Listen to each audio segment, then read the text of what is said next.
السلام عليكم ورحمة الله وبركاته داوديال ميلبو joogtaan kusoo dhawaada qodobada qaran joog news wararkan waxa ugu waaweyn madaxweynihii hore Soomaaliya oo laga hor joogsaday inuu u duulo magaalada Kismaayo hay'adda duulista rayidka ah oo amar cusub ku soo rogtay diyuuradaha u duulaya Kismaayo madaxweynaha Soomaaliya Maxamed Cabdullaahi Farmaajo wafdi hogaaminayo ayaa saaka u baxay dalka Mareykanka ciidamada ka tirsan kuwa dawladda Soomaaliya iyo xogaga tabacsan al-shabaab ayaa xalay ku dagaalamay deegaanada El Taliini ee ku yaala duleedka degmada Marko ee gobolka Shabeellaha Hoose ciidamada Djibouti ee hoostaga howlgalka Amnisoon ayaa dib ahaan ba iskaga baxay degmada Jalaaqsi ee gobolka Hiiraan qodobada caalamka wararkan aad ku maqli doontaan waxaa kamid ah qaramada midoobay si deer u soo dhaweysay hadal ka soo yaray kooxda Xuutiyiinta Yemen qodobadaasi qodobo kale ayaa warkeenu ku daawan doontaan imankana u diyaar garooba warkeenu dhameystiran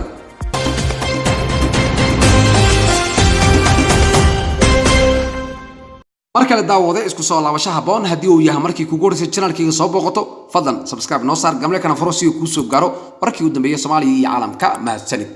aan ku bilowno madaxweynihii hore Soomaaliya ahna hogaamiyaha xisbiga Himilo Qaran Shariif Sheekh Axmed iyo xubno la socday ayaa muddo saacado ku xirnaa garoonka diyaaradaha Aadan Cadde Muqdisho isagoo doonaya inuu u duulo magaalada Kismaayo dhacdani ayaa ku soo beegmayso iyadoo dawladda federaalka Soomaaliya ay maanta xayiraado cusub soo saartay diyaaradahaasi tagay magaalada Kismaayo si loo arqaladayo caleemasaarka Axmed Maxamed Islaam Axmed Madoobe wararka laga helayo garoonka Muqdisho ayaa sheegay in saraakiisha garoonkaasi ay dideen in Sheekh Shariif Axmed uu u safro magaalada Kismaayo iyadana la hor istaagay dawladdii qaad lahayd wadahadalo iyo dood dheer kadib waxaa la ogolaaday inay u duusho diyaaradii Kismaayo ku sii jeeday iyadana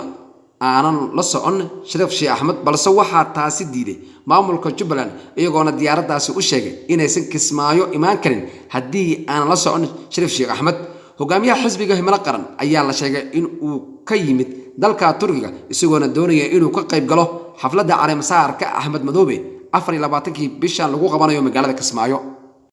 hay'adaha duulista rayidka Soomaaliya SCAA ayaa soo saartay amar culus oo ku socda shirkadaha diyaaradaha u duulaya magaalada Kismaayo qoraal ka soo baxay hay'adda ayaa lagu amray in shirkadahani diyaaradaha in 24 saacadood ka hor ay soo dalbadaan fasaxa inay u duuli karaan magaalada Kismaayo sidoo kale waxa la sheegay in hay'adahan duulista rayidka Soomaaliya SCAA ay diyaaradahani foomka ay u sii diyaarisay in shirkadaha doonaya inay u dhoofaan magaalada Kismaayo ay foomkaasi buuxiyaan si dadka ay u qaadayaan oo foomkaasi loogu reebo hay'adda duulista hawada Soomaaliya ayaa sheegtay in diyaaradahani ku socdo Kismaayo ay soo dalban karaan ogolaasho gaar ah laga bilaabo 22ka bishan ilaa 30ka bishan 24ka bishan ayaa lagu wadaa in magaalada Kismaayo ay ka dhacdo caleemasaarka Axmed Madoobe iyadoona amarkani u muuqdo mid lagu arqaladeynayo wafdiga ka qayb galayo munaasabada caleemasaarka dhawaan ay ahayd markii ay wasaaradda gaadiidka iyo duulista hawada Soomaaliya ay ku amartay diyaaradaha ka yimaado iyo kuwa u duulaya magaalada Kismaayo inay soo maraan garoonka diyaaradaha Aadan Cadde madaxweynaha Soomaaliya Maxamed Cabdullaahi Farmaajo wafdi hogaaminayo ayaa saaka ama baxay dalka Mareykanka si ay ugu qayb galaan meertada 47aad ee golaha guud ee qaramada midoobay madaxweynaha ayaa khudbad ka jeedin doono madashaani ay kulminayso hogaamiyaasha caalamka iyadoo meertadani 47aad ee qaramada midoobay halka dhag looga dhigi doono dib u xoojinta dadaalada wadajirka lagu dabargoonayo saboolnimada iyo baahinta waxbarasho tayo leh ka hortagga dhibaatooyinka iyo isbedelada cilmiga wafdigani Soomaaliya ka qayb galayo meertadani ayaa kulmad duceediyo lagu xoojinayo xiriirka iskaashiga qaadan doono dhigoodii dalalka caalamka ay ka soo qayb galay shirweynahan golaha guud ee qaramada midoobay qodobada ugu waaweyn hogaamiyaasha caalamka ay kaga arsi doonaan meertadani 47aad ee golaha qaramada midoobay ayaa waxa ugu muhiimsan xoojinta fursadaha shaqo iyo siyaasadaha dhalinyarada xal u helinta colaadaha iyo khilaafaadka caalamiga ah kobcinta dhaqaalaha ilaalinta xuquuqda aadanaha iyo mideynta dadaalada lagu wajahayo ciidamada ka tirsan kuwa dawladda Soomaaliya iyo xogaga taabacsan al-shabaab ayaa xalay ku dagaalamay deegaanada Ceel Saliine ee ku yaala duleedka degmada Marko ee gobolka Shabeellaha Hoose dagaalkani ayaa ku bilowday kadib markii xubno ka tirsan al-shabaab ay weerar culus ku soo bilaabeen qaraxyo ay ku soo qaadeen saldhig ciidamada dawladda ay ku leeyihiin deegaanada Ceel Saliine iyadoo la sheegay in halkaasi uu ka dhacay dagaal labada dhinac ay fooda isku dareen qaar ka mid ah dadka deegaankaasi ayaa ku waramayo in la maqlayo dhawaaqa rasaasta ay isku adeegsanayeen labada dhinac oo mar kaliya isqabsada iyadoona intaasi ku darin in la soo diristay cabsi iyo argagax ciidamada dawladda iyo al-shabaab ayaa la sheegay inuu dagaalkaasi ka soo gaaray khasaaro sidoo kalena ay jiraan waxyaalo soo gaaray dad shacab ah oo ku sugan meelo u dhow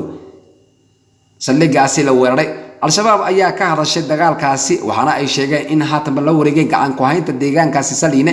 balse saraakiisha ciidamada dowladda Soomaaliya ayaa waxa ay beeniyeen wararkaasi waxaana ay sheegeen inay iska caabiyeen wararkaasi ay qasaare xoogana ay gaarsiiyeen kooxdii shabaab ee wararkaasi soo qaaday xaaladda deegaankaasi ceel Saliine ayaa saaki degan kadib markii dagaaladii xalay ay ciidamada dowladda iyo kuwa al-shabaab ay ku dagaalameen waxaana ay wadaan ciidamada dowladda Soomaaliya dhaqdhaqaaqyo ciidan sida ay sheegeen wararkii ugu dambeeyay ee naga soo gaaray deegaankaasi ciidamada Djibouti oo hoostaga howlgallada Amazon ayaa gab ahaanba ka baxay degmada Jallaqsi ee gobolka Hiiraan shacabka degmada qaarkood ayaa waxa ay sheegayaan inay ka war heleen ciidamada Djibouti oo baneeyay salagyadaasi ay ku lahayeen degmada Jallaqsi iyagoo wato gaadiidkoodii gaashaaman taliyaha ciidamada degmada Jallaqsi ee maamulka Hirshabelle Muuse Salaad ayaa xaqiijiyay in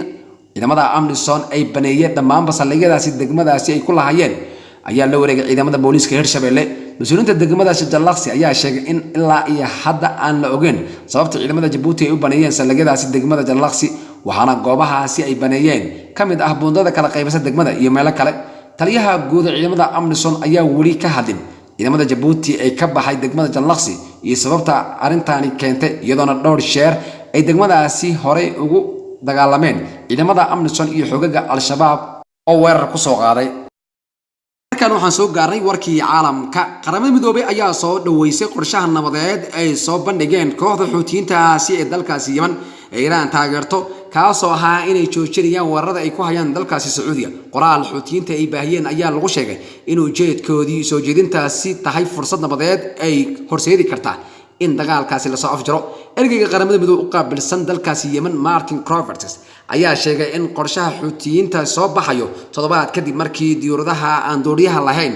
ay kantaalo lagu weeraray ceelasha saliidda ee Sacuudiga ee Abiq iyo Quraysh falaagadani ayaa sheegtay inay haatanba iyagu weerarkaasi qaadeen laakiin Mareykanka iyo Sacuudiga ayaa labadaasi Iiraan ku eedeeyay hase ahaatee Dahraan ayaa beenisay inay ku lug leedahay falkaasi weerarka